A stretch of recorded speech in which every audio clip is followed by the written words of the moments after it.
কোন ব্যক্তি যদি কোনো বেদাতিকে সম্মান করে, ওই ব্যক্তি কেমন যেন ইসলাম ধ্বংস করার ব্যাপারে সহযোগিতা করে। মানে বেদাতিকে চা কফি খাওয়াবেন না, বেদাতিকে সম্মান করা যাবে না, নিষেধ। কোন বেদাতিকে কেউ সম্মান করলে সে ইসলাম ধ্বংস করার জন্য সহযোগিতা করছে। বেদাতের 5 নাম্বার ক্ষতি। আমার এই বয়ানে আমি একবারও বলছি কারা বেদাতি। এরপরে এই বয়ান শুনে অনেকে বলবে হ্যাঁ হ্যাঁ বেদাতি কয়, এটা মনে হয় আমগরে বলছে। মানে বেদাতি যারা না, ওরা বুঝে যে হ্যাঁ আমরা বেদাতি। এই বয়ান শোনার পরে না একবারও বলি নাই অমুকে, কিন্তু বলবে এইটা আমগরে বলছে। তো আপনি বেদাত করলে তো আপনারই বলছি। বেদাতিরা এই বয়ান নিজেরা নিজের গায়ে, দেখবেন আমার এই বয়ান ভিডিও বানায় বলে হ্যাঁ বুঝে কি, আমি কি বলছি আপনি বেদাতি, কিন্তু সে নিজেরই বুঝায় আরে বিন হাবিব তুমি যে বক্তব্যটা দিছো প্রিয়, এই বক্তব্য অনুযায়ী আমি সম্মানিত বেদাতি। উনি বুঝায় যে জনাব আপনি যে বক্তব্য দিয়েছেন সে বক্তব্য অনুযায়ী আমি একজন সম্মানিত বেদাতি, এটা বুঝায়। আমি তো এই পর্যন্ত বলিও নাই কে বেদাতি। কোন বক্তব্যে আমি কখনো বলবো না অমুকে বেদাতি, কিন্তু বেদাতিরা নিজেরা দেখবে নিজেদের গায়ে লাগায় জি জি আমরাই সম্মানিত বেদাতি। বেদাতের 5 নাম্বার ক্ষতি। বলেন বেদাতির ঠিকানা জাহান্নাম। আবার বলেন বেদাতির ঠিকানা জাহান্নাম। ব্যাস। আবু দাউদের বর্ণনা 4607 নম্বর হাদিস। قال رسول الله صلى الله عليه وسلم إنه من يعش منكم من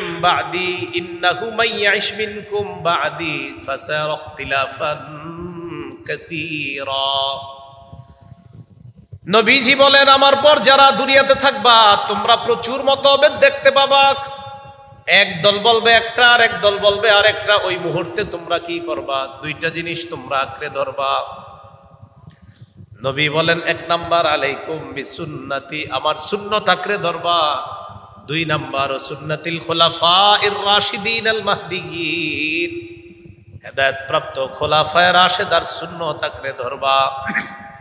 নবী বলেন আমার পর তোমরা প্রচুর মতভেদ দেখতে পাবা।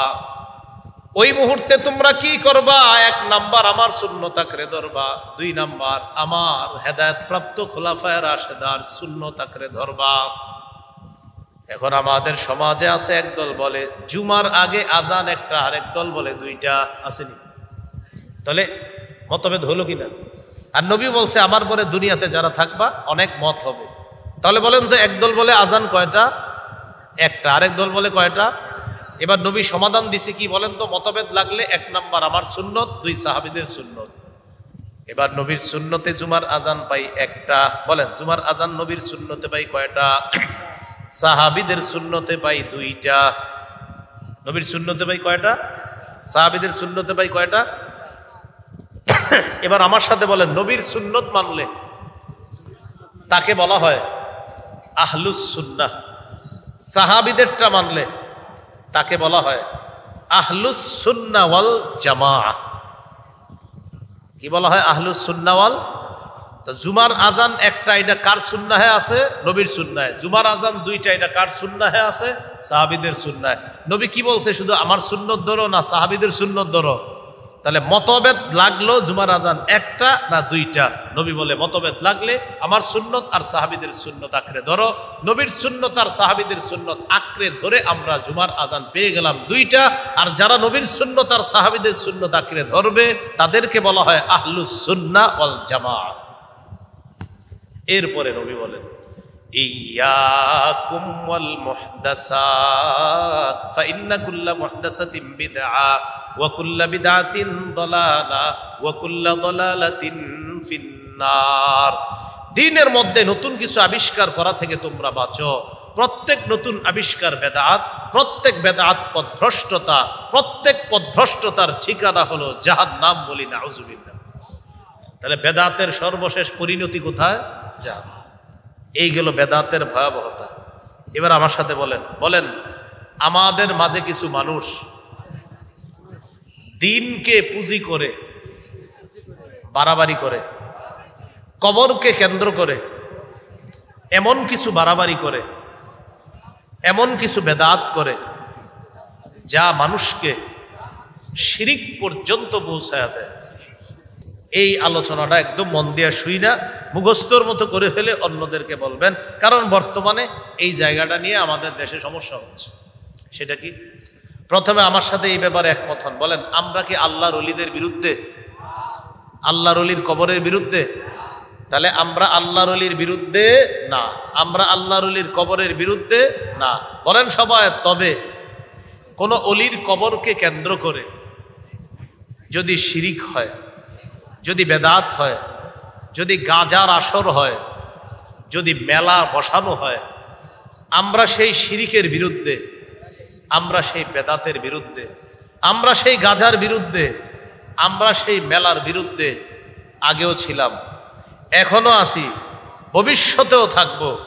কেউ যদি অলিদেরকে পুঁজি করে গাজার আসর আর মেলা বসায়, আমরা অবশ্যই এটার প্রতিবাদ করতেই থাকবো ইনশাআল্লাহ। তা আমরা কি অলির কবরের বিরুদ্ধে? এখন দেখবেন আমি যে বয়ানটা দিব, এখন যে বয়ানটা শুরু করব, এই বয়ান শুনে আপনি এখান থেকে যাওয়ার পর অনেকে বলবে হে আল্লাহর অলির দুশমন। কি বলবে আপনারে? আমরা আল্লাহর অলির দুশমন না, আমরা শিরিকের দুশমন। কিছুদিন আগে মিছিল করছে, মিছিলের লোকগুলার যদি দেখতেন আপনারা, লাল কাপড়, এদের শরীর খোলা, চুলগুলা আপনার গোসল করে না কত বছর আল্লাহ ভালো জানে। স্লোগানটা হলো আল্লাহর ওলির দুশমনেরা হুঁশিয়ার সাবধান। আপনি শিখাই দিবেন, ভাইয়া তুমি স্লোগানটা একটু পাল্টায় দাও, তুমি এইভাবে স্লোগান দাও, শিরিকের দুশমনেরা হুঁশিয়ার সাবধান, বেদাতের দুশমনেরা হুঁশিয়ার সাবধান, গাজার দুশমনেরা হুঁশিয়ার সাবধান, মেলার দুশমনেরা হুঁশিয়ার সাবধান। এটা হলে ঠিক আছে, এটা আমরা মানিয়ে নিব, এই স্লোগান ঠিক আছে। যদি আমাদেরকে বলা হয় শিরিকের দুশমন, জি আপনার স্লোগান সঠিক। যদি বলে বেদাতের দুশমন, স্লোগান ঠিক আছে।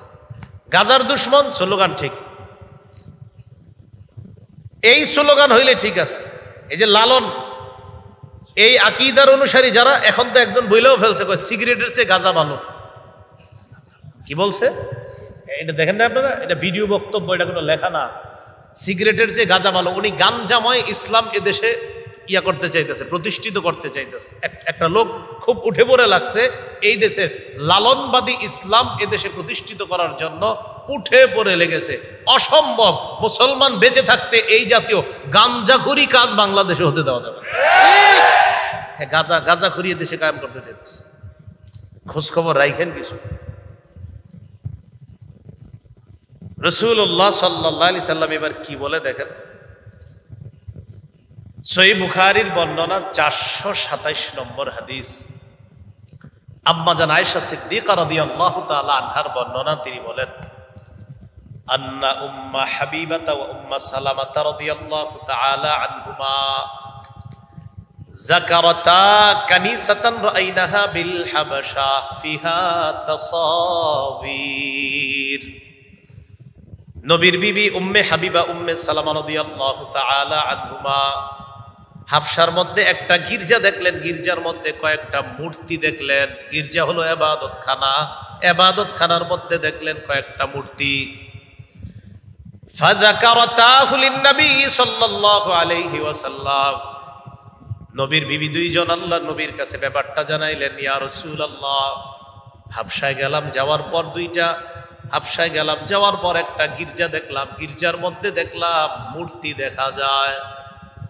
নবী বললেন, ইন্না উলাইকা ইযা কানা ফীহিমুর রাজুলুস সালিহু ফাবাতা বানাউ আলা কবরিহি মসজিদা। এরা তারা যারা তাদের অলি মারা যাওয়ার পর অলিরে কবর দিছে, নিচে আল্লাহর অলির কবর, উপরে সেজদার স্থান বানিয়েছে। আল্লাহর অলির কবরের উপর সেজদার স্থান বানানোর পর ওয়াসাওয়ারু ফীহি তিলকা সুওয়ার, ওই সেজদার স্থানের ভিতরে আল্লাহর অলির মূর্তি বসায় দিছে। তাহলে বুঝে থাকলে বলেন, নিচে কার কবর? আল্লাহর অলির। উপরে কি? সেজদার স্থান। সেজদার স্থানে আবার কার মূর্তি?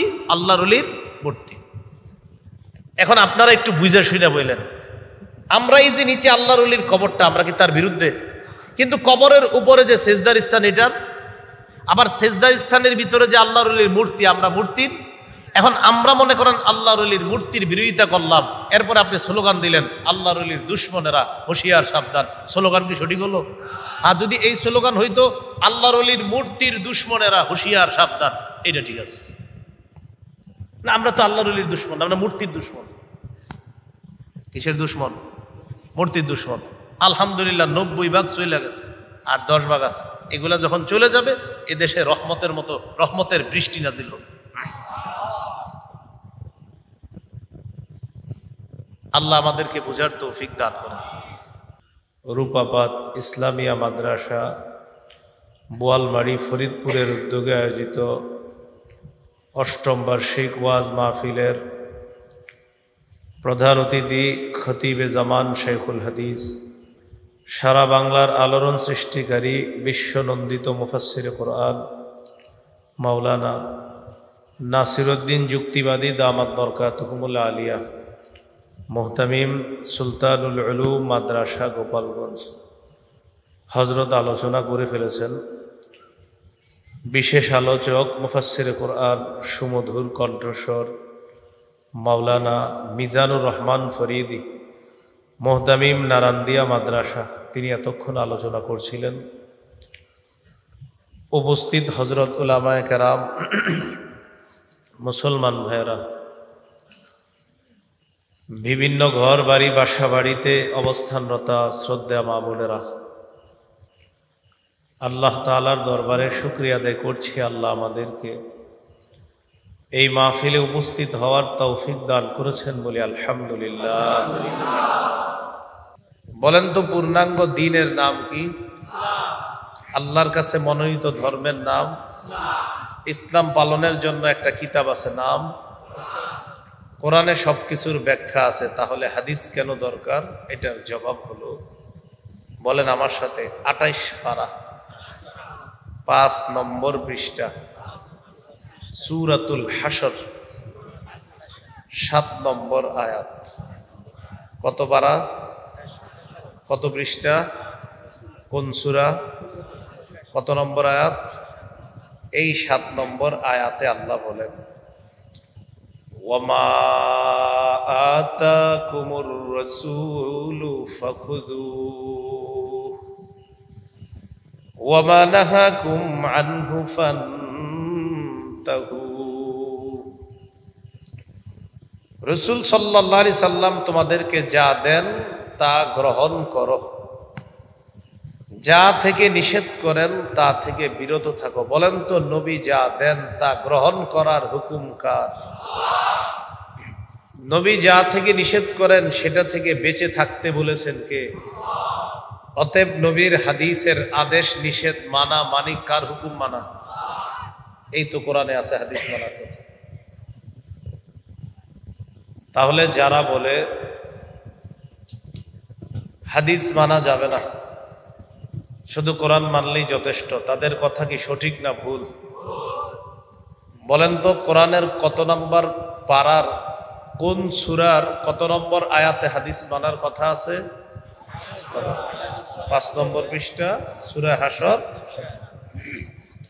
এখানে আছে নবী যা দেন গ্রহণ করো, যা থেকে নিষেধ করেন বিরত থাকো। তাখরিজু শরহিস সুন্নাহ হাদিসের একটা কিতাব।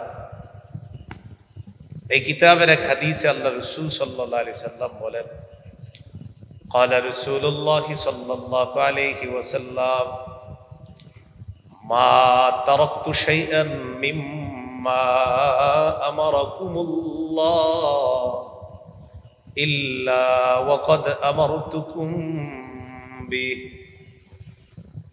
ولا تركت شيئا مما نهاكم الله عنه إلا وقد نهيتكم عنه। আল্লাহ তাআলা যত হুকুম করেছেন এমন কোন হুকুম বাকি নাই আমি নবী তোমাদের কাছে পৌঁছাই নাই, বরং আল্লাহ তাআলার সবগুলো হুকুম আমি তোমাদের কাছে পৌঁছিয়ে দিয়েছি। ওয়ালা তারাকতু শাইআন মিম্মা নাহাকুমুল্লাহু আনহু ইল্লা ওয়াকাদ নাহাইতুকুম আন। আল্লাহ যত নিষেধ করেছেন এমন কোন নিষেধাজ্ঞা বাকি নাই যা তোমাদের কাছে পৌঁছাই নাই। সব নিষেধাজ্ঞাগুলা আমি নবী পুঙ্খানুপুঙ্খানুভাবে তোমাদের কাছে পৌঁছে দিয়েছি। এবার দেখি আপনারা বলেন পূর্ণাঙ্গ দ্বীনের নাম। এটা পালনের জন্য এটা কিতাব আছে নাম কোরআনে। সবকিছুর ব্যাখ্যা থাকতেও হাদিস কেন মানতে হবে বলেন? কোরআনে আছে। কোন পারায়? কত পৃষ্ঠা? কোন সূরা? কত নম্বর আয়াত? যারা কোরআন গবেষণা করে তারা এখনো 28 পারায় আসে নাই গবেষণা করতে করতে, এই জন্য এখনো হাদিস অস্বীকার করতেছে। 28 পারায় যখন গবেষণা করতে করতে আসবে তখন হয়তো বিষয়টা মেনে নিবে। আমরা দোয়া করি যেন মেনে নেয়। এমন অনেক বিষয় আছে যেগুলো এখনো ওনারা গবেষণা করে শেষ করতে পারেন।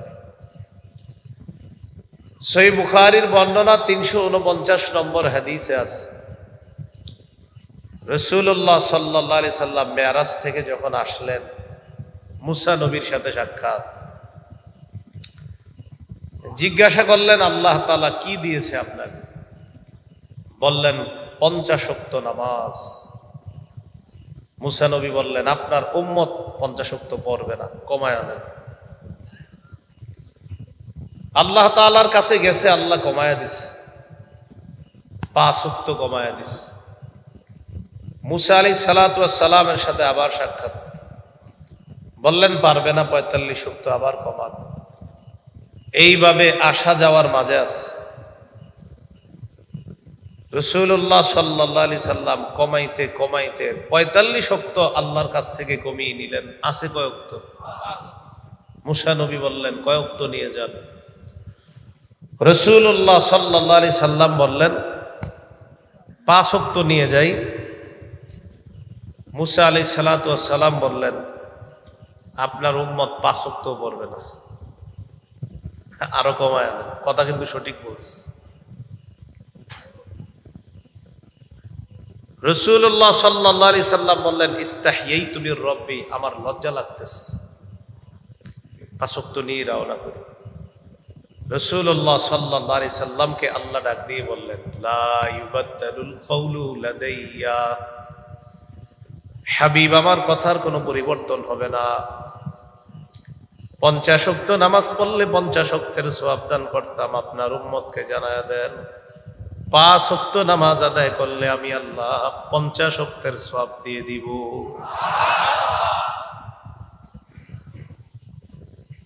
যারা কোরআনের গবেষক তারা বলে অসম্ভব, আল্লাহ 50 ওয়াক্ত নামাজ একদিনে দিতেই পারে না। এগুলো বুখারী গংরা বুখারীর মধ্যে ঢুকিয়ে দিস। বুখারী গং মানে আমরা বুখারী গং, আমরা এগুলা নবীর নামে মিথ্যা কথা বুখারীতে ঢুকিয়েছি আর আমরা এগুলা বলি।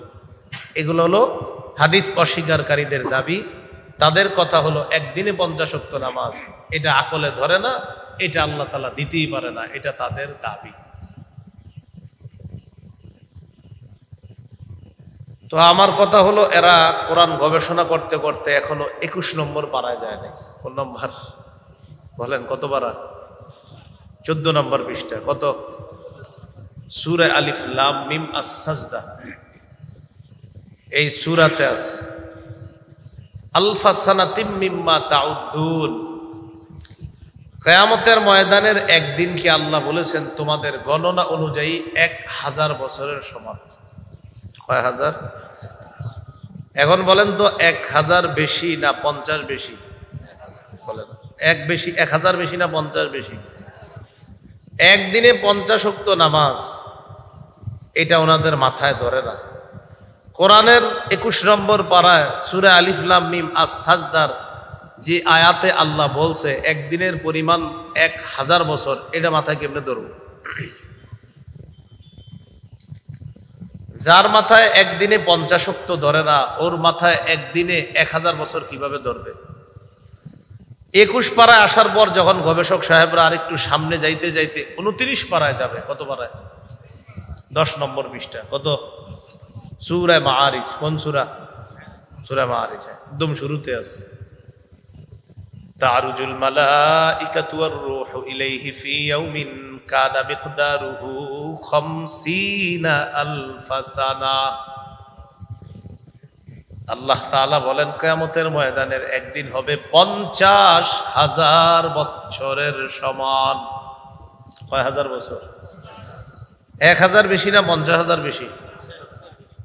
50 ওক্ত এটা মানতে পারে নাই, 21 পাড়ায় গিয়া টেনশনে পড়ে যাবে, একদিন 1000।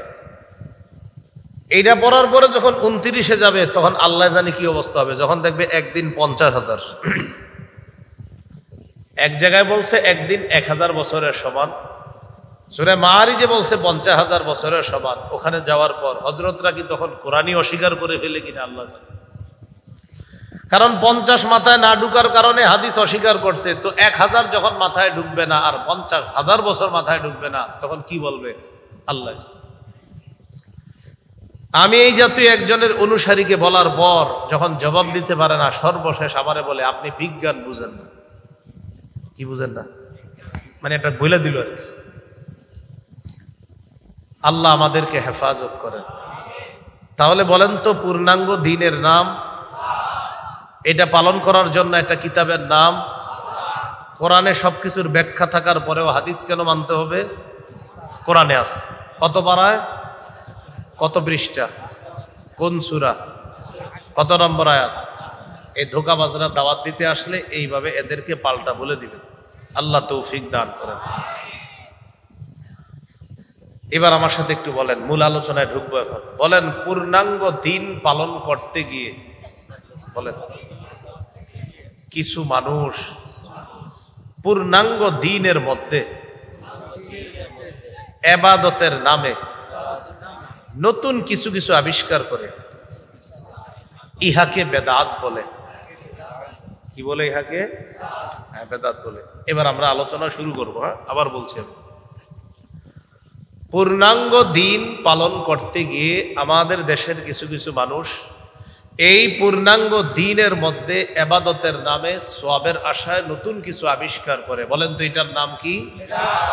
বেদাত। সহিহ বুখারীর বর্ণনা 2697 নম্বর হাদিস, 2697। হাদিসের বর্ণনাকারী উম্মুল মুমিনিন আয়েশা সিদ্দিকা রাদিয়াল্লাহু তাআলা আনহা তিনি বলেন, قال رسول الله صلى الله عليه وسلم من أحدث في أمرنا هذا ما ليس فيه فهو رد। নবীজি বলেন, আমাদের এই পূর্ণাঙ্গ দ্বীনের মধ্যে যদি ইবাদতের নামে নতুন কিছু কেউ আবিষ্কার করে, এটা বেদাত, এটা প্রত্যাখ্যান করা হবে। আমাদের ইসলামী শরীয়তের মধ্যে ইবাদতের নামে যদি নতুন কিছু কেউ আবিষ্কার করে, এটা প্রত্যাখ্যান করা হবে। এটার নাম হলো বেদাত। সমাজের অনেক মানুষ বেদাত করে, আর ইমাম সাহেবরে এসে বলে, ও ইমাম সাহেব, আপনারা যেটাকে বেদাত বলেন এটা করতে আমার বড় ভালো লাগে। করতে কি লাগে? সমাজের অনেক মানুষ বেদাত করে আর আইসা বলে এটা করলে দিলে হিট আছে, চোখে পানি আসে। কি আসে? দিলে হিট আছে, চোখে পানি আসে। খতিব সাহেব জুমার নামাজে বয়ান করছে বেদাতের বিরুদ্ধে। আসরের সময় এক মুসল্লি এসে কয়, হুজুর আজকে আপনি জুমার সময় যে জিনিসটা বেদাত বলছেন, এটা আমার করলে চোখে পানি আসে আর দিলের ভিতরে ভালোও লাগে। তাহলে এটা তো একটা ভালো কথা যে বেদাত কাজ করলে চোখে কি আসে? পানি আসে। খতিব সাহেব বুদ্ধি করে কয়, আপনার চোখে পানি আসে না এই বেদাতটা করলে? মানে এইভাবে বলে, হুজুর এই কাম যদি বেদাত হয় তো আমার চোখে পানি আসে কেন? খতিব সাহেব বুদ্ধি করে জবাব দিয়ে দেয়, অনেক মুসল্লি আইসা বলে ইমোশনাল কিছু নাটক সিনেমা দেখলে এদেরও চোখের পানি আসে। এদের কি আছে? চোখে। ওই বেদাতি ব্যক্তির বেদাতি কাজ করলে কি আসে? চোখে পানি আসে। খতিব সাহেব বুদ্ধি করে কয়, অনেক মুসল্লিরা আইসা বলে উনি মাঝে মাঝে নাটক সিনেমা দেখেও কান্দে, উনি ইমোশনাল হয়ে যায়, উনি কান্দে। আর আপনি বলেন ওনার নাটক সিনেমাটারে কি বলতে পারি? হ্যাঁ বলবে, কি বলেন? নাটক সিনেমা হারাম, আপনার বেদাতও হারাম। নাটক সিনেমা দেখে চোখে পানি আসলে যেমন নাটক সিনেমা হালাল হয়ে যায় না, বেদাতি কাজ করে চোখে পানি আসলো বেদাত হালাল হয়ে যায় না, সর্ব অবস্থায় হারাম। এগুলো এটা ইমাম সাহেবের কথা। এবার ইমাম মালিক রহমতুল্লাহ আলাইহি কি বলছে এটা শুনেছ?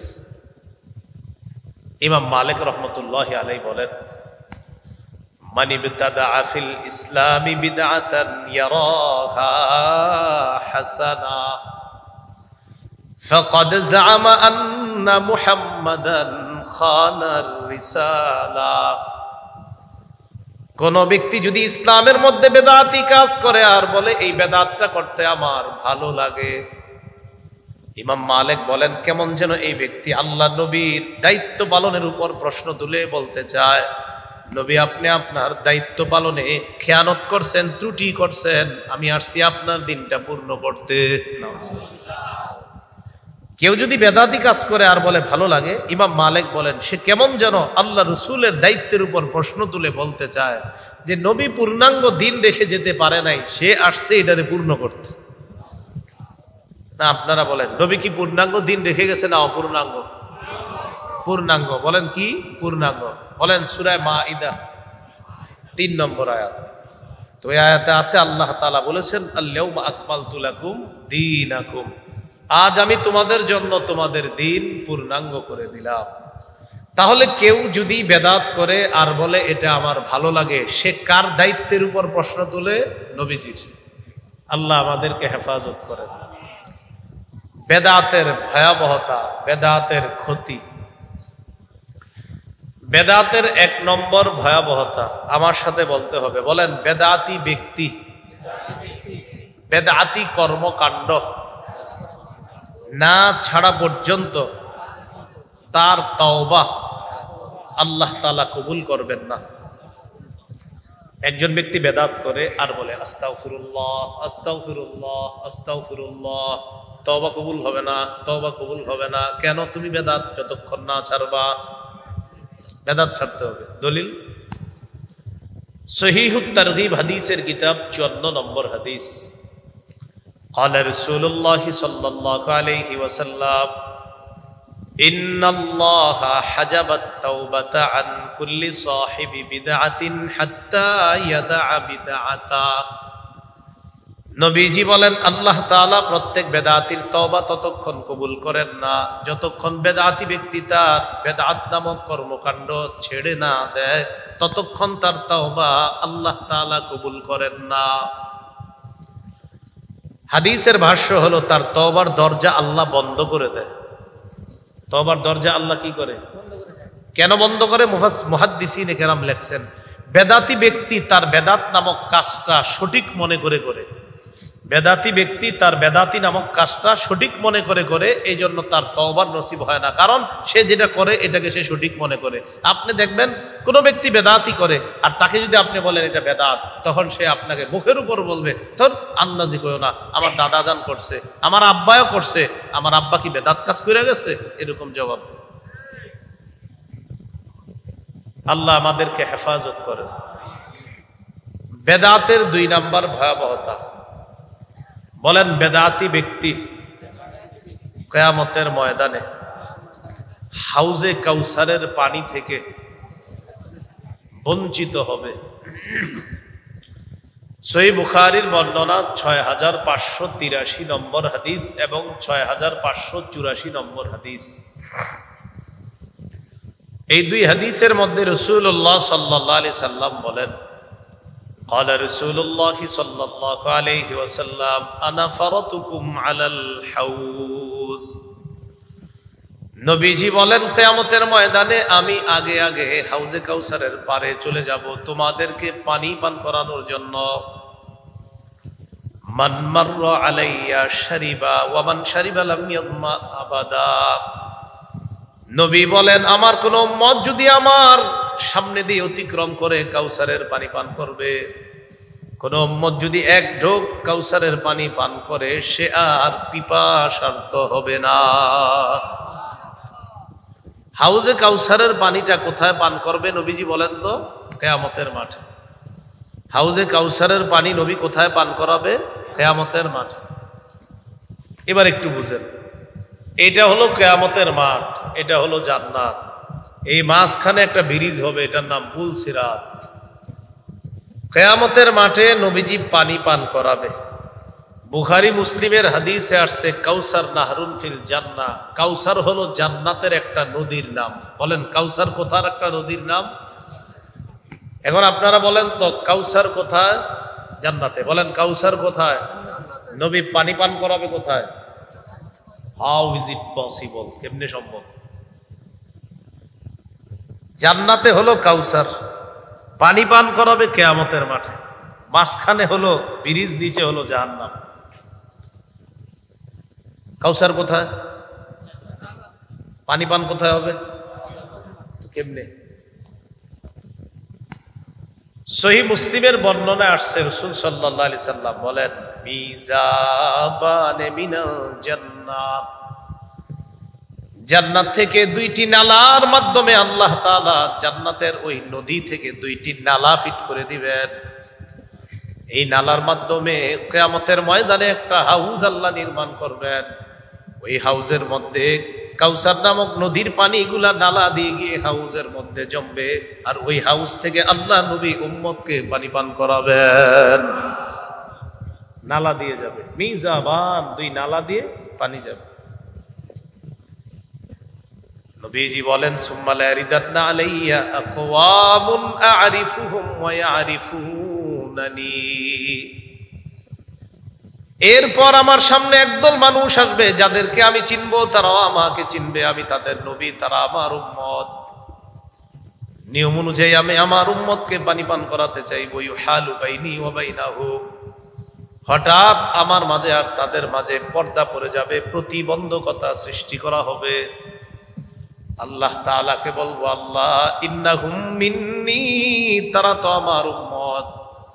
আল্লাহর পক্ষ থেকে জবাব দেওয়া হবে, ইন্নাকা লা তাদরি মা আহদাসু বা'দাক, নবী আপনি জানেন না, দুনিয়া থেকে বিদায় নিয়ে চলে আসার পর ইসলামের মধ্যে নতুন নতুন কত বেদাত তারা আবিষ্কার করছে, আপনার জানা নাই।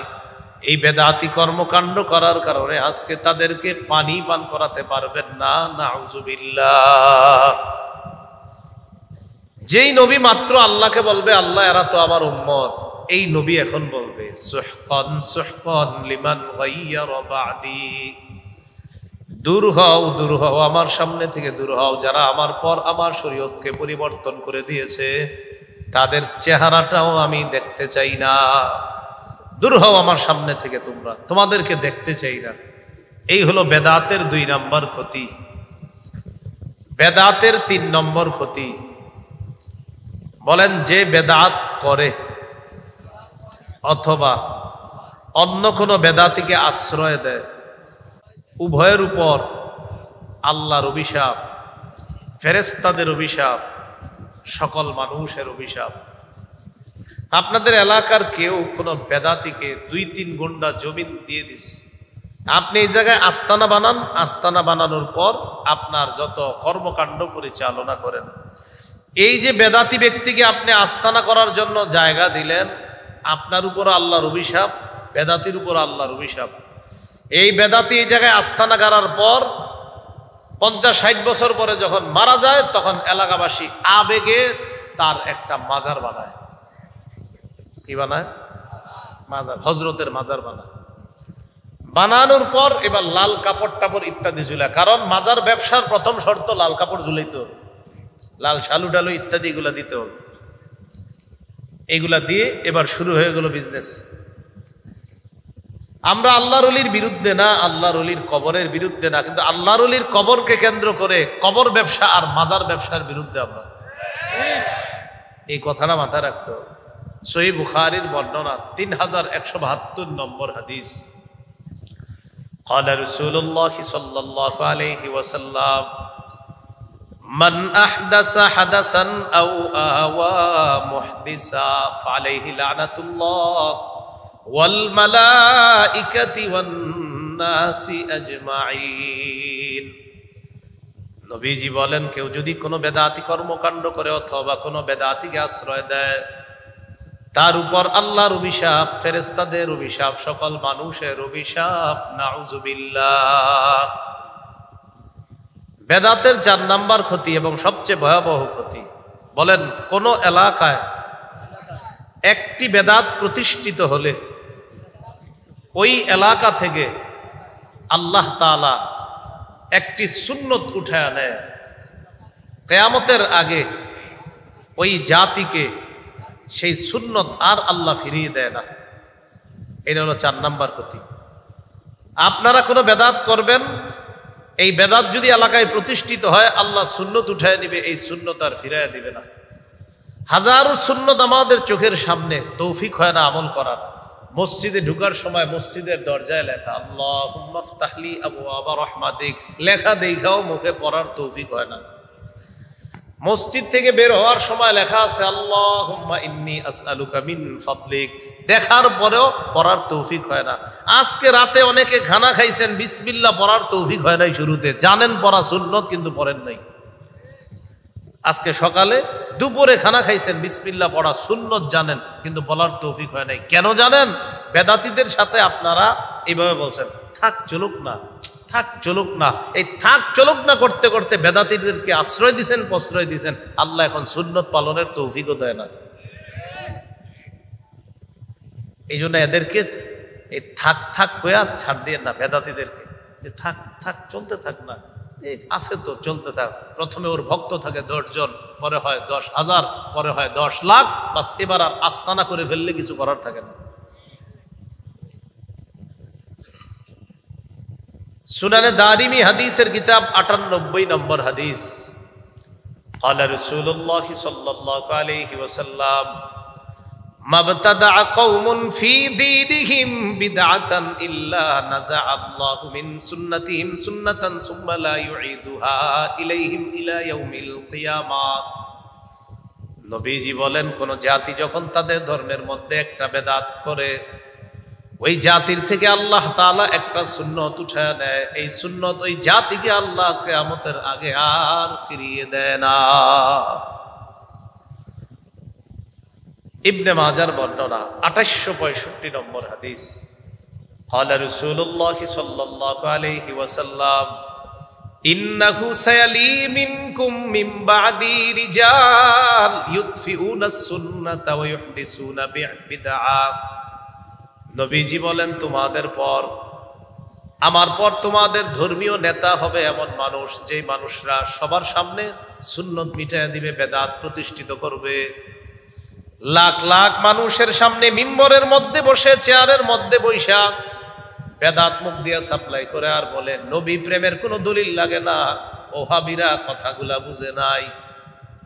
কি বলে? ওহাবিরা নবী প্রেমে কোনো দলিল লাগে না, ওহাবিরা কথা বুঝে না। এগুলা বইলা টইলা ইচ্ছা মতো কিছুক্ষণ কয় আর কিছু বেদাত মুখ দিয়ে সাপ্লাই করে। সামনে যারা থাকে, আপনাদের অনেকেও এদেরকে দেখতে যান, তখন বলে ঠিক ঠিক, এখানেও কয় ঠিক, ওখানেও কয় ঠিক। অনেক বেদাতি আলোচক আছে যে নাচায়, বসায়, গাওয়ায়, এদেরকে দেখার জন্য অনেক ভালো মানুষও যায়। এই ভালো মানুষ যারা যান, এরাও ক্যামেরাবদ্ধ হয়ে যাচ্ছেন ফেরেশতাদের কাছে, মনে রাখবেন। দেখতে যায়, একটু নাচটা দিকে। লাখ লাখ মানুষের সামনে বেদাত সাপ্লাই করে, আর সামনে যারা থাকে বলে ঠিক ঠিক ঠিক। মানে কি? আপনি যে বেদাতটা বলছেন পুরাপুরি ঠিক। নবীজি সাল্লাল্লাহু আলাইহি সাল্লাম বলেন, আমার পরে তোমাদের ধর্মীয় নেতা হবে এমন মানুষ, ধর্মীয় কথা বলবে এমন মানুষ, সরাসরি সুন্নত মিটাইয়া দিবে, বেদাতকে প্রতিষ্ঠিত করবে। আব্দুল্লাহ ইবনে মাসউদ রাদিয়াল্লাহু তাআলা আনহু বলেন, কাইফা বি ইন আদরাকতুহুম, হুজুর এই জাতীয় মানুষ পাইলে কি করব? নবী জবাব দিলেন, লাইসা তাআতুল লিমান আসাল্লাহ, যারা আল্লাহর নাফরমানি করে তাদের কথা শোনার কোনো প্রয়োজন নাই, আল্লাহর নাফরমানের কোনো আনুগত্য করার কোনো প্রয়োজন নাই। আল্লাহ আমাদেরকে বেদাত ব্যক্তি থেকে, বেদাতীদের থেকে আল্লাহ হেফাজত করেন। বেদাতীদেরকে সম্মান করা নিষেধ। রাসূলুল্লাহ সাল্লাল্লাহু আলাইহি সাল্লাম বলেন, মান ওয়াক্কারা সাহিবা বিদআতিন ফাকাদ আ'আনা আলা হাদামিল ইসলাম। কোন ব্যক্তি যদি কোনো বেদাতীকে সম্মান করে, ওই ব্যক্তি কেমন যেন ইসলাম ধ্বংস করার ব্যাপারে সহযোগিতা করে। মানে বেদাতীকে চা কফি খাওয়াবেন না, বেদাতীকে সম্মান করা যাবে না, নিষেধ। কোন বেদাতীকে কেউ সম্মান করলে সে ইসলাম ধ্বংস করার জন্য সহযোগিতা করছে। বেদাতের 5 নাম্বার ক্ষতি। আমার এই বয়ানে আমি একবারও বলছি কারা বেদাতি। এরপরে এই বয়ান শুনে অনেকে বলবে, হ্যাঁ হ্যাঁ বেদাতি কয়, এটা মনে হয় আমগরে বলছে।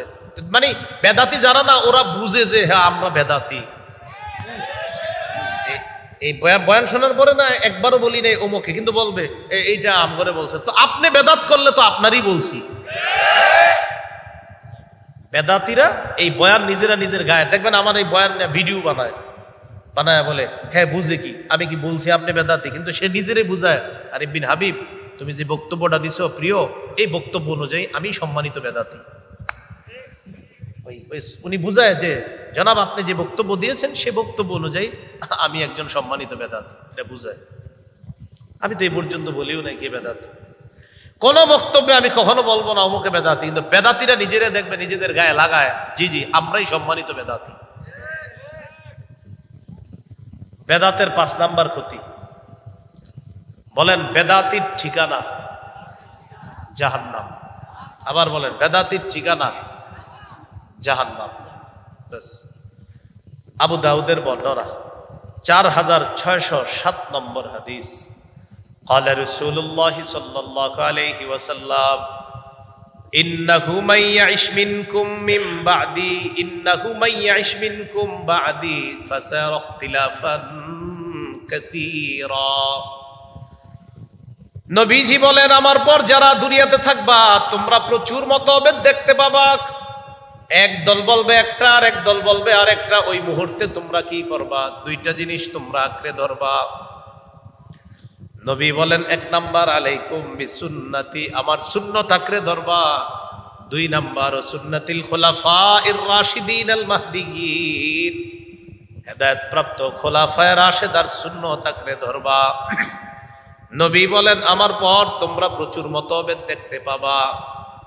ওই মুহূর্তে তোমরা কি করবা? 1 নাম্বার আমার সুন্নাত আঁকড়ে ধরবা। 2 নাম্বার আমার হেদায়েত প্রাপ্ত খুলাফায়ে রাশিদার সুন্নাত আঁকড়ে ধরবা। এখন আমাদের সমাজে আছে একদল বলে জুমার আগে আজান একটা, আর একদল বলে 2টা, আসেনি? তাহলে মতভেদ হলো কিনা?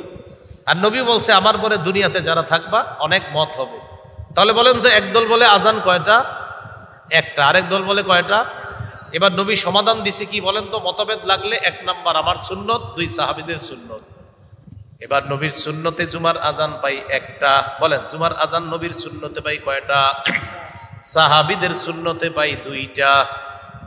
নবীর সুন্নতে পাই কয়টা? সাহাবীদের সুন্নতে পাই কয়টা? এবার আমার সাথে বলেন নবীর সুন্নত মানলে তাকে বলা হয় আহলুস সুন্নাহ। সাহাবীদেরটা মানলে তাকে বলা হয় আহলুস সুন্নাহ ওয়াল জামাআহ। কি বলা হয়? আহলুস সুন্নাহ ওয়াল। তো জুমার আজান একটা, এটা কার সুন্নাহে আছে? নবীর সুন্নাহে। জুমার আজান 2টা, এটা কার সুন্নাহে আছে? সাহাবীদের সুন্নাহে। নবী কি বলছে? শুধু আমার সুন্নত ধরো না সাহাবীদের সুন্নত ধরো। তাহলে মতভেদ লাগলো জুমার আজান একটা না 2টা? নবী বলে মতভেদ লাগলে আমার সুন্নত আর সাহাবীদের সুন্নত আঁকড়ে ধরো। নবীর সুন্নত আর সাহাবীদের সুন্নত আঁকড়ে ধরে আমরা জুমার আজান পেয়ে গেলাম 2টা। আর যারা নবীর সুন্নত আর সাহাবীদের সুন্নত আঁকড়ে ধরবে তাদেরকে বলা হয় আহলুস সুন্নাহ ওয়াল জামাআহ।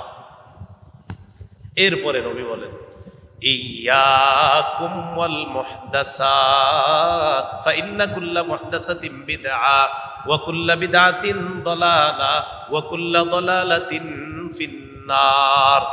দ্বীনের মধ্যে নতুন কিছু আবিষ্কার করা থেকে তোমরা বাঁচো। প্রত্যেক নতুন আবিষ্কার বেদাত, প্রত্যেক বেদাত পথভ্রষ্টতা, প্রত্যেক পথভ্রষ্টতার ঠিকানা হলো জাহান্নাম। বলি নাউজুবিল্লাহ। তাহলে বেদাতের সর্বশেষ পরিণতি কোথায়? জাহান্নাম।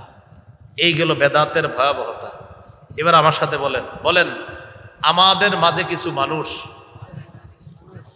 দিনকে পুঁজি করে বাড়াবাড়ি করে, কবরকে কেন্দ্র করে এমন কিছু বাড়াবাড়ি করে, এমন কিছু বেদাত করে যা মানুষকে শিরিক পর্যন্ত পৌঁছায় দেয়।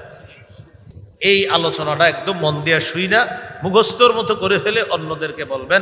কারণ বর্তমানে এই জায়গাটা নিয়ে আমাদের দেশে সমস্যা হচ্ছে। সেটা কি? প্রথমে আমার সাথে এই ব্যাপারে একমত হন। বলেন আমরা কি আল্লাহর ওলিদের বিরুদ্ধে? আল্লাহর ওলির কবরের বিরুদ্ধে? তাহলে আমরা আল্লাহর ওলির বিরুদ্ধে না, আমরা আল্লাহর ওলির কবরের বিরুদ্ধে না। বলেন সবাই। তবে কোন ওলির কবরকে কেন্দ্র করে যদি শিরিক হয়, যদি বেদাত হয়, যদি গাজার আসর হয়, যদি মেলা বসানো হয়, আমরা সেই শিরিকের বিরুদ্ধে, আমরা সেই বেদাতের বিরুদ্ধে, আমরা সেই গাজার বিরুদ্ধে, আমরা সেই মেলার বিরুদ্ধে আগেও ছিলাম, এখনো আছি, ভবিষ্যতেও থাকব। কেউ যদি অলিদেরকে পুঁজি করে গাজার আসর আর মেলা বসায়, আমরা অবশ্যই এটার প্রতিবাদ করতেই থাকবো ইনশাআল্লাহ। তা আমরা কি অলির কবরের বিরুদ্ধে? এখন দেখবেন আমি যে বয়ানটা দিব, এখন যে বয়ানটা শুরু করব, এই বয়ান শুনে আপনি এখান থেকে যাওয়ার পর অনেকে বলবে হে আল্লাহর অলির দুশ্মন। কি বলবে আপনারে? আমরা আল্লাহর অলির দুশ্মন না, আমরা শিরিকের দুশ্মন। কিছুদিন আগে মিছিল করছে, মিছিলের লোকগুলার যদি দেখতেন আপনারা, লাল কাপড়, এদের শরীর খোলা, চুলগুলা, আপনার গোসল করে না কত বছর আল্লাহ ভালো জানে। স্লোগানটা হলো আল্লাহর অলির দুশ্মনেরা হুঁশিয়ার সাবধান। আপনি শিখাই দিবেন, ভাইয়া তুমি স্লোগানটা একটু পাল্টায় দাও, তুমি এইভাবে স্লোগান দাও, শিরিকের দুশ্মনেরা হুঁশিয়ার সাবধান, বেদাতের দুশ্মনেরা হুঁশিয়ার সাবধান, গাজার দুশ্মনেরা হুঁশিয়ার সাবধান, মেলার দুশ্মনেরা হুঁশিয়ার সাবধান। এটা হলে ঠিক আছে, এটা আমরা মানিয়ে নিব, এই স্লোগান ঠিক আছে। যদি আমাদেরকে বলা হয় শিরিকের দুশ্মন, জি আপনার স্লোগান সঠিক। যদি বলে বেদাতের দুশ্মন, স্লোগান ঠিক আছে। গাজার দুশ্মন, স্লোগান ঠিক। এই স্লোগান হইলে ঠিক আছে। এই যে লালন, এই আকীদার অনুসারী যারা, এখন তো একজন বইলেও ফেলছে সিগারেটের চেয়ে গাজা ভালো। কি বলছে এটা দেখেন না আপনারা, এটা ভিডিও বক্তব্য, এটা কোনো লেখা না। সিগারেটের চেয়ে গাজা ভালো। উনি গাঞ্জাময় ইসলাম এদেশে ইয়া করতে চাইতেছে, প্রতিষ্ঠিত করতে চাইতেছে। একটা লোক খুব উঠে পড়ে লাগছে, এই দেশের লালনবাদী ইসলাম এদেশে প্রতিষ্ঠিত করার জন্য উঠে পড়ে লেগেছে। অসম্ভব, মুসলমান বেঁচে থাকতে এই জাতীয় গাঞ্জাখুরি কাজ বাংলাদেশে হতে দেওয়া যাবে। হ্যাঁ, গাঁজাখুরি দেশে কায়েম করতে চাইতেছে। খোঁজ খবর রাখেন কিছু। রাসূলুল্লাহ সাল্লাল্লাহু আলাইহি সাল্লাম এবার কি বলে দেখেন। সহিহ বুখারীর বর্ণনা 427 নম্বর হাদিস। আম্মা জান আয়েশা সিদ্দিকা রাদিয়াল্লাহু তাআলা আনহার বর্ণনা, তিনি বলেন আন্না উম্মা হাবিবাতা ওয়া উম্মা সালামাতা রাদিয়াল্লাহু তাআলা আনহুমা যাকারাতা কানিসাতান রাআইনাহা বিল হাবাশা ফিহা তাসাবির। নবীর বিবি উম্মে হাবিবা উম্মে সালামা রাদিয়াল্লাহু তাআলা আনহুমা হাবশার মধ্যে একটা গির্জা দেখলেন, গির্জার মধ্যে কয়েকটা মূর্তি দেখলেন। গির্জা হলো ইবাদতখানা, ইবাদতখানার মধ্যে দেখলেন কয়েকটা মূর্তি। ফাযাকারাতাহু লিন-নবী সাল্লাল্লাহু আলাইহি ওয়াসাল্লাম, নবীর বিবি দুইজন আল্লাহর নবীর কাছে ব্যাপারটা জানাইলেন, ইয়া রাসূলুল্লাহ, হাবশায় গেলাম, যাওয়ার পর হাবশায় গেলাম, যাওয়ার পর একটা গির্জা দেখলাম, গির্জার মধ্যে দেখলাম মূর্তি দেখা যায়। নবী বললেন, ইন্না উলাইকা ইযা কানা ফীহিমুর রাজুলুস সালিহু ফামাতা বানাউ আলা কবরিহি মসজিদা। এরা তারা যারা তাদের অলি মারা যাওয়ার পর অলিরে কবর দিছে, নিচে আল্লাহর অলির কবর, উপরে সেজদার স্থান বানিয়েছে। আল্লাহর অলির কবরের উপর সেজদার স্থান বানানোর পর ওয়াসাওয়ারু ফীহি তিলকা সুওর, ওই সেজদার স্থানের ভিতরে আল্লাহর অলির মূর্তি বসায় দিছে। তাহলে বুঝে থাকলে বলেন, নিচে কার কবর? আল্লাহর অলির, উপরে কি? সেজদার স্থান। সেজদার স্থানে আবার কার মূর্তি? আল্লাহর অলির মূর্তি। এখন আপনারা একটু বুঝে শুনে বললেন, আমরা এই যে নিচে আল্লাহর অলির কবরটা, আমরা কি তার বিরুদ্ধে? কিন্তু কবরের উপরে যে সেজদার স্থান, এটার আবার সেজদার স্থানের ভিতরে যে আল্লাহর অলির মূর্তি, আমরা মূর্তির। এখন আমরা মনে করেন আল্লাহর অলির মূর্তির বিরোধিতা করলাম, এরপর আপনি স্লোগান দিলেন আল্লাহর অলির দুশ্মনেরা হুঁশিয়ার সাবধান। স্লোগান কি সঠিক হলো? আর যদি এই স্লোগান হইতো আল্লাহর অলির মূর্তির দুশ্মনেরা হুঁশিয়ার সাবধান, এটা ঠিক আছে না? আমরা তো আল্লাহর অলির দুশ্মন, আমরা মূর্তির দুশ্মন। কিসের দুশ্মন? মূর্তির দুশ্মন। আলহামদুলিল্লাহ 90 ভাগ চলে গেছে, আর 10 ভাগ আছে। এগুলা যখন চলে যাবে, এদেশে রহমতের মতো রহমতের বৃষ্টি নাজিল হবে। আল্লাহ আমাদেরকে বুঝার তৌফিক দান করেন। রাসূল সাল্লাল্লাহু আলাইহি সাল্লাম বললেন, উলাইকা শিরারুল খালকি ইনদাল্লাহি ইয়াউমাল কিয়ামাহ, যারা আল্লাহর ওলির কবরের উপর সেজদার স্থান বানায় আর আল্লাহর ওলিদের মূর্তি বসায়, কিয়ামতের ময়দানে তারাই হবে সবচেয়ে নিকৃষ্ট। বলি নাউযুবিল্লাহ। মুসনাদে আহমদের বর্ণনা, রাসূলুল্লাহ সাল্লাল্লাহু আলাইহি সাল্লাম বলেন পৃথিবীতে দুই শ্রেণীর মানুষ সবচেয়ে নিকৃষ্ট। قال رسول الله صلى الله عليه وسلم إن من شرار الناس من تدركهم الساعة وهم أحياء। নবীজি বলেন দুনিয়ার মধ্যে সবচেয়ে নিকৃষ্ট মানুষ হলো তারা যারা জীবিত থাকা অবস্থায় তাদের উপর কিয়ামত ঘটবে, তারাই হলো সবচেয়ে নিকৃষ্ট। 2 নম্বর আল্লাযীনা ইয়াত্তাখিযুনাল কুবুরা মাসাজিদা, যারা কবরকে সেজদার স্থান বানায় তারাই হলো সবচেয়ে নিকৃষ্ট। এই দুই শ্রেণীর মানুষ পৃথিবীতে সবচেয়ে নিকৃষ্ট। 1 নাম্বার যারা জীবিত থাকতে কিয়ামত আসে, 2 নাম্বার যারা কবরকে সেজদার স্থান বানায়, তারা পৃথিবীতে সবচেয়ে নিকৃষ্ট।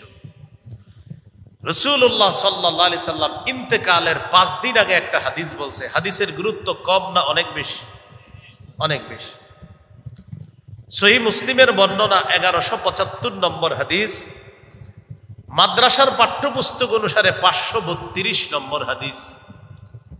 এই হাদিসের মধ্যে আছে قال رسول الله صلى الله عليه وسلم ألا وإن من كان قبلكم اتخذوا قبور أنبيائهم وصالحيهم مساجدا।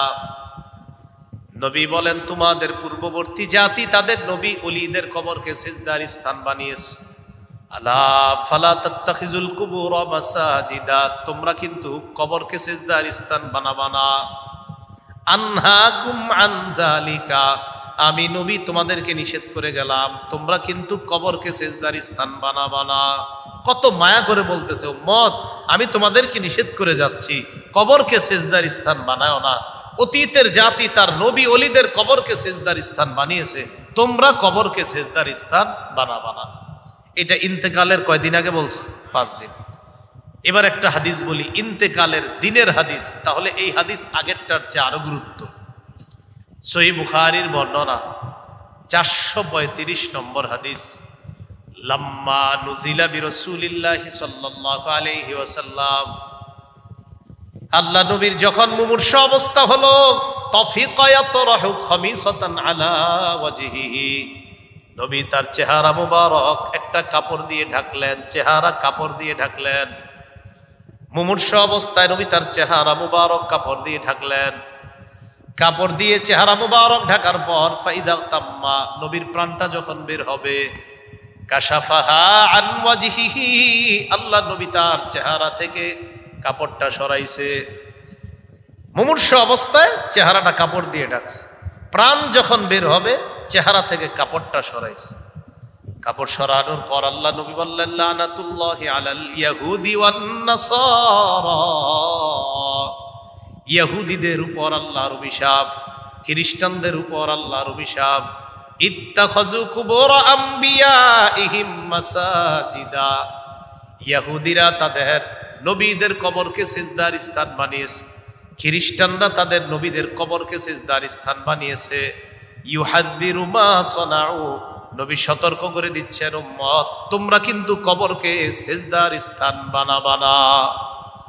ইন্তেকালের দিন, মুমূর্ষ অবস্থার দিন, প্রাণ বের হবে যখন, তখন নবী বলছেন অতীতের জামানায় ইহুদিরা তাদের নবীর কবরকে সিজদার স্থান বানিয়েছে, খ্রিস্টানরা তাদের নবীর কবরকে সিজদার স্থান বানিয়েছে, তোমরা কিন্তু আমি ইন্তেকালের পর আমার কবরকে সিজদার স্থান হিসাবে গ্রহণ করবা না, সিজদার স্থান বানাবা না। আমি নবী তোমাদেরকে সতর্ক করে গেলাম। আল্লাহ আমাদেরকে হেফাজত করে। বলেন কবরকে কেন্দ্র করে মেলা বসানো যাবে না। আবু দাউদের বর্ণনা 2042 নম্বর হাদিস, قال رسول الله صلى الله عليه وسلم لا تجعلوا بيوتكم قبورا ولا تجعلوا قبري عيدا। নবী বলেন তোমরা তোমাদের ঘরগুলাকে কবর বানাও না, আর আমার কবরকে তোমরা উৎসবের স্থান বানাবা না, মেলার স্থান বানাবা না। নবী বললেন তোমরা তোমাদের ঘরগুলা কবর বানাও না। ঘর কবর হয় কিভাবে? যেই ঘরে আল্লাহর ইবাদত হয় না, নফল নামাজ হয় না, রুকু সেজদা নাই, কোরআন তেলাওয়াত নাই, ওই ঘর কবরের মতো হয়ে যায়। এরপর নবী বললেন ওয়ালা তাজআলু কবরি ঈদা, আমার কবরকে তোমরা মেলার স্থান বানাবা না। ওয়াসাল্লু আলাইয়া, আমার উপর বেশি বেশি দুরূদ পড়বা। ফাইন্না সালাতাকুম তাবলুগুনি হাইসু কুনতুম, তোমরা যেখানেই থাকো তোমাদের দুরূদ সাথে সাথে আমার কাছে পৌঁছে যায়। তাহলে নবীকে ভালোবাসবো কি পরে বেশি বেশি বলেন তো? দুরূদ পরে। এবার বলেন কবরের উপর বসা যাবে না, কবর সামনে রেখে নামাজ পড়া যাবে না, কবরের উপর বসা যাবে না, কবর সামনে রেখে নামাজ পড়া যাবে না। অনেক মসজিদে কি করে, সামনে 10 কাতার, পিছনে 5 কাতার, মাঝখানে কবর রাইখা দেয় আবেগে। ওই যে 50 বছর আগে কবর বানাইছে, আল্লাহর অলির কবরটা কিভাবে এখান থেকে বাদ দেয়, নতুন করে 5 কাতার বাড়াবে, অলির কবর মাঝখানে রাখে, পিছনে আরো 5 কাতার। নবীজি বলছেন তোমরা কবর সামনে রেখে নামাজ পড়বা না।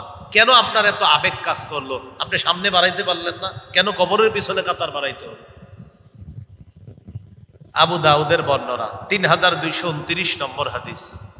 ক্বালা রাসূলুল্লাহ সাল্লাল্লাহু আলাইহি ওয়াসাল্লাম লা তাজলিসু আলাল কুবুর ওয়া লা তুসাল্লু ইলাইহা।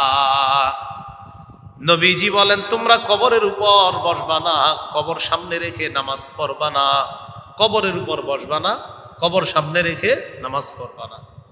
এই হলো আপনার কবর কেন্দ্রিক বাড়াবাড়ি, যা মানুষকে শিরিক পর্যন্ত পৌঁছায় দেয়।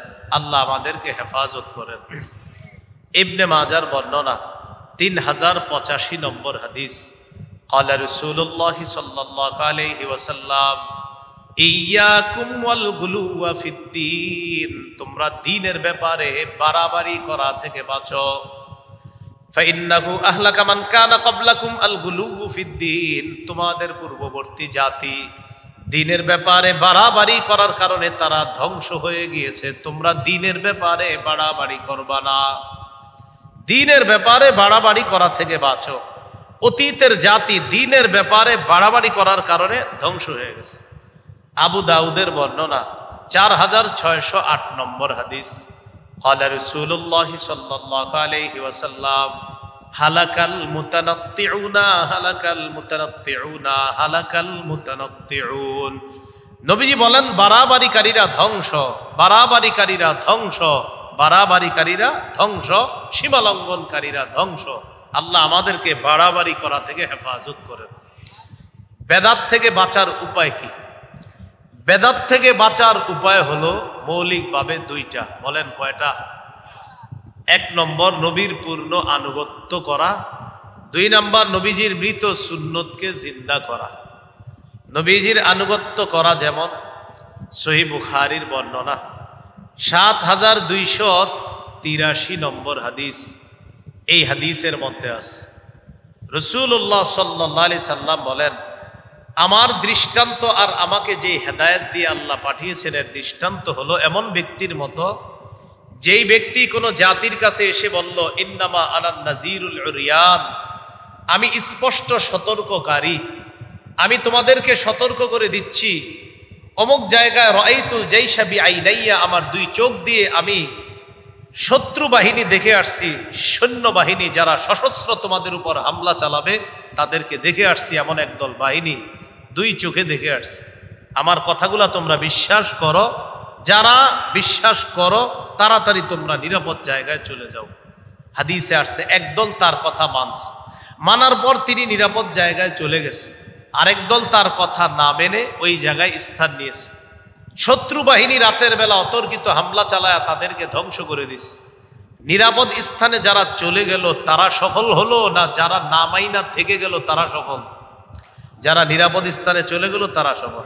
নবীজি বলেন আমার দৃষ্টান্ত এমন, আমি তোমাদেরকে নিরাপদ জান্নাতের দিকে ডাকতেছি, আমার ডাক যারা শুনবা নিরাপদে জান্নাতে যাইবা, যারা শুনবা না তাদের ঠিকানা হবে জাহান্নাম। নাউজুবিল্লাহ। এই জন্য আল্লাহ রসুলের পূর্ণ আনুগত্য করা। সহিহ বুখারীর বর্ণনা 7281 নম্বর হাদিস। এই হাদিসের মধ্যে আসছে নবীজি সাল্লাল্লাহু আলাইহি সাল্লাম একদিন ঘুমাইতেছে, একদল ফেরেশতা নবীর কাছে আসছে। আসার পর ফেরেশতারা নবীর চারপাশে। এক ফেরেশতা বলে ইন্নাহু নাইম, তিনি ঘুমায়।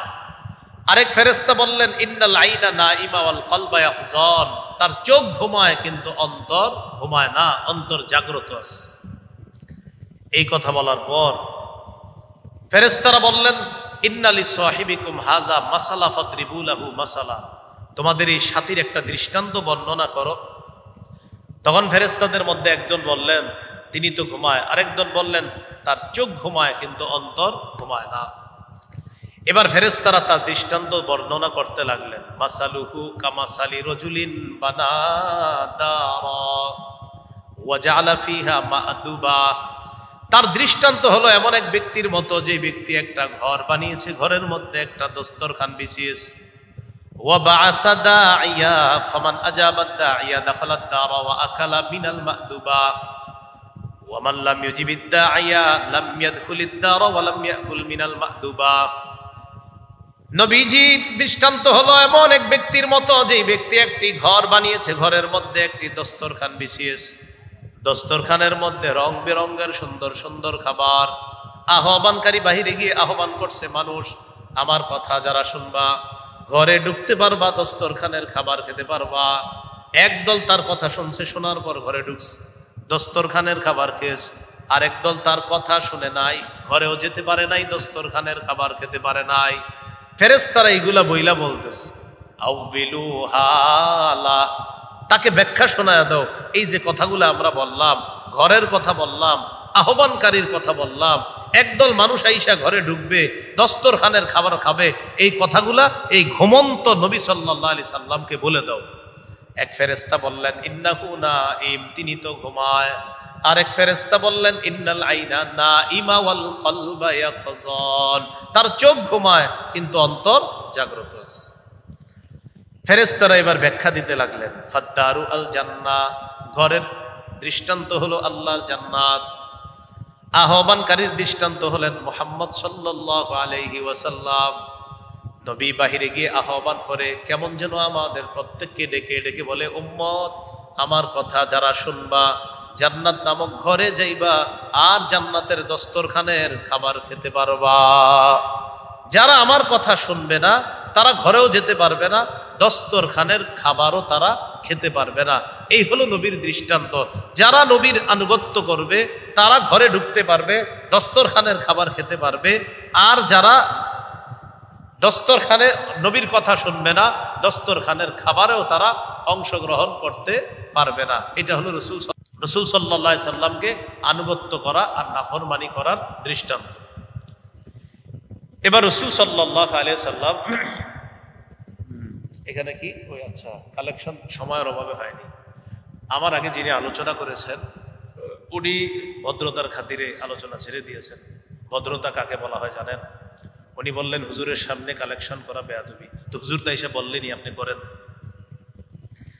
যখন হুজুর এসে বলবে আপনি কালেকশন করেন, তখন হুজুরের ওই কথাটা শোনায় আদব। মাসালা তো বুঝতে হবে। হ্যাঁ, বলতেছে হুজুরের সামনে কালেকশন করা বেয়াদবি, ঠিক আছে, সজ্জন মানুষ, ভালো মানুষ, এটা যেমন বেয়াদবি। আর হুজুর যদি বলে কালেকশন করেন, তখন ওইটা না শোনা বেয়াদবি। বুঝতে হবে। অনেক সময় দেখবেন আমাদের পাশে সাদা মুরব্বীরা বসে থাকে, সাদা দাড়িওয়ালা, তখন আমরা বলি হজরত দোয়া করেন, তখন তিনি বলে না আপনিই করেন।